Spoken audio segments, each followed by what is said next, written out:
Genesis 41, GNT, Good News Translation. Pharaoh's Dreams. 2 years later, Pharaoh had a dream. He was standing by the Nile. When out of the river came 7 fat, healthy cows, and they began to feed on the grass. 7 other cows came out, very thin and ugly, and they stood beside the fat cows. 4, the thin cows ate up the 7 fat cows.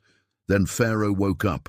He fell asleep again and had another dream. He saw 7 heads of grain, full and good, growing on one stalk. 6, then 7 thin and scorched heads of grain sprouted. 7, the thin heads swallowed up the full ones. Pharaoh woke up. It was only a dream.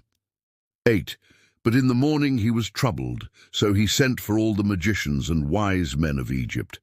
He told them the dreams, but no one could explain them. Joseph is remembered. 9.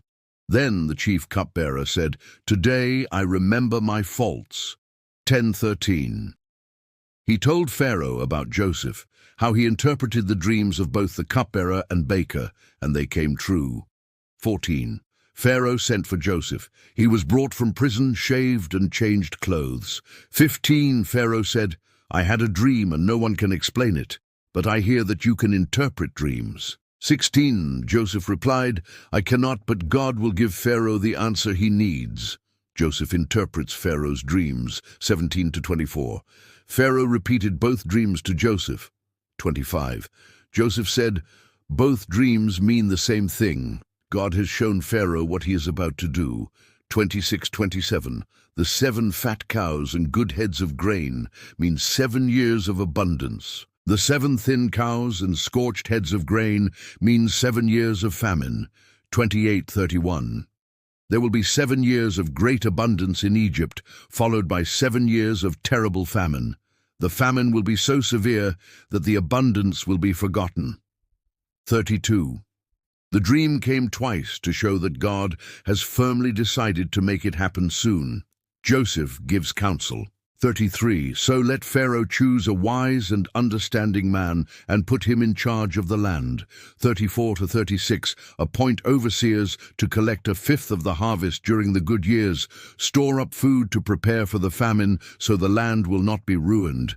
Joseph becomes governor of Egypt. 37. Pharaoh and all his officials liked the plan. 38. Pharaoh said, "Can we find anyone like this man who has the Spirit of God in him?"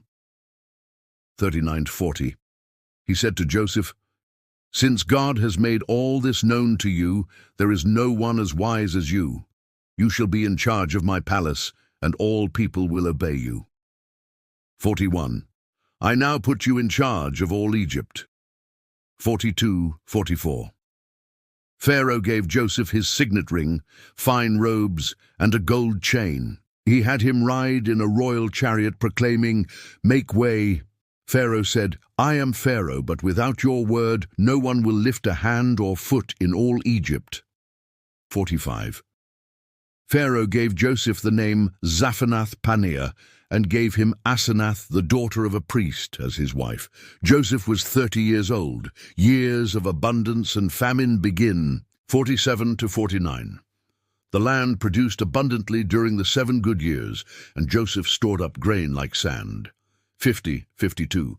Joseph had 2 sons. Manasseh, God has made me forget my troubles. Ephraim, God has made me fruitful in the land of suffering. 53-57. Then the famine came just as Joseph said. There was famine in all the other lands, but Egypt had grain. People from all over the world came to Egypt to buy grain from Joseph.